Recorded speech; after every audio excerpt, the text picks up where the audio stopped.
অবশেষে আমার বাড়ির কাজ কমপ্লিট হলো তাহলে। বাড়ির প্রত্যেকটি কোণা যেমনটি ছিল তেমনটিই আছে, শুধু আমার আর পুপুলের ভালোবাসা দিয়ে খানিকটা নতুনত্বের ছোঁয়া এনেছি সুপর্ণার সাধের সংসারে। আমার ডেলি ব্লগগুলোকে যারা মিস করতে, সবাই নয়, যারা জিজ্ঞেস করেছো হোম ট্যুর দেওয়ার জন্য, শুধুমাত্র তাদের জন্য ভালোবেসে আমার ভালোবাসার সংসারের তরফ থেকে কিভাবে গুছিয়ে নিয়েছি পুরনো বাড়িটিকে নতুন রূপে, চলো একটু তোমাদের সাথে শেয়ার করি। একদম স্টার্টিংয়ে যে গেটটি দেখলে, ওটা আমার সেফটির জন্য ভীষণ দরকার ছিল, তাই জন্য ওটাকে খুব তাড়াতাড়ি বসিয়ে নিয়েছিলাম। তারপর এই যে আমার মাকে এতদিনে একটা সুন্দর স্থান দিতে পেরেছি আমার সংসারে। মজার বিষয় কি জানো, এখানে মাকে বসানোর কোনো কথাই আমাদের ছিল না, কিন্তু যখন স্ট্রাকচারটি তৈরি হচ্ছিল, নিজের থেকে এইভাবে এই রূপে স্ট্রাকচারটা তৈরি হয়ে আসে। আমরা কিন্তু অন্যরকম একটু প্ল্যান করেছিলাম। তারপর টুকরো টুকরো কিছু জিনিস, যেমন এই বেসিনটি চেঞ্জ করে নতুন বেসিন, এই আয়নাটি নতুনভাবে লাগানো হয়েছে, কিন্তু বাকি ব্যাকগ্রাউন্ডগুলো কিন্তু পুরনোই রয়েছে।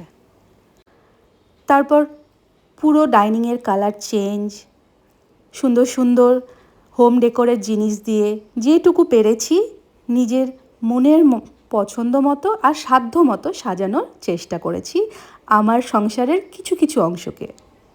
এবার চলো বেডরুমে ঢোকা যাক। এখন তো ভীষণভাবে চলতি এই ফলস সিলিং, তাই জন্য এই শখটা মিটিয়ে নিলাম এই ফলস সিলিংয়ের ডেকোরেশনটা করে আমার বেডরুমে।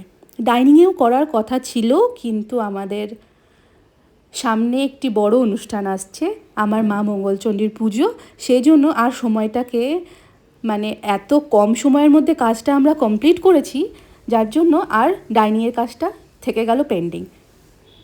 কেমন লাগছে বেডরুমটা নতুন রূপে?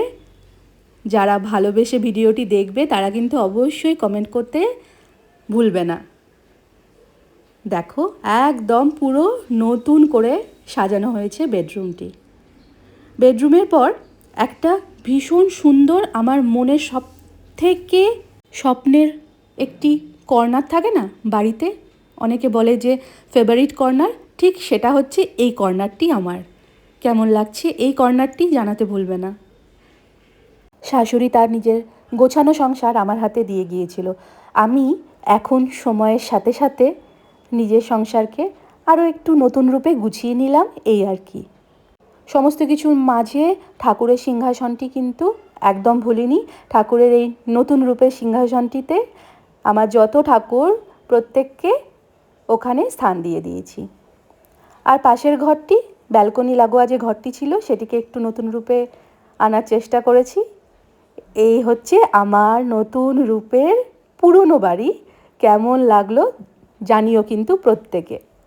হ্যাঁ, এখন সংসার গুছিয়ে নিয়েছি, এরপর থেকে টুকরো টুকরো করে ডেলি ব্লগ তোমাদের জন্য নিয়ে আসবো খুব তাড়াতাড়ি।